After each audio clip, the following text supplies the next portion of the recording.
কতবার ডাকছি নিচে তো গেলেই না খেতে, ওই জন্য উপরে নিয়ে আসলাম খাবার। খেয়ে নাও। আর উপরে নিয়ে আসলে কেন? নিচে যেতাম তো। খেয়ে নাও তো।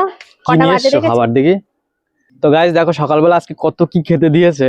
সকালবেলা আমার পান্তা ভাত সব থেকে পছন্দের, কিন্তু আজকে দেখো রুটি, খেজুরের গুড় আর হচ্ছে নারকেল, আর এখানে হচ্ছে খিচুড়ি। তো একদম দেশি একটা ব্রেকফাস্ট সকাল সকাল। অনেকদিন পর রুটি খাচ্ছি আজকে। আমার রুটি একদমই ভালো লাগে না। পান্তা ভাত আমি 12 মাস খাই, কিন্তু আজকে দেখো একদমই সত্যি কথা খুব সুন্দর একটা খাবার দিয়েছে।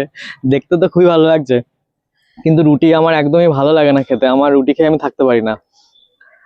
ঘরে গিয়ে খাবে চলো, ছাদে ছিলে বলে আমি ছাদে নিয়ে চলে এসেছি। চলো।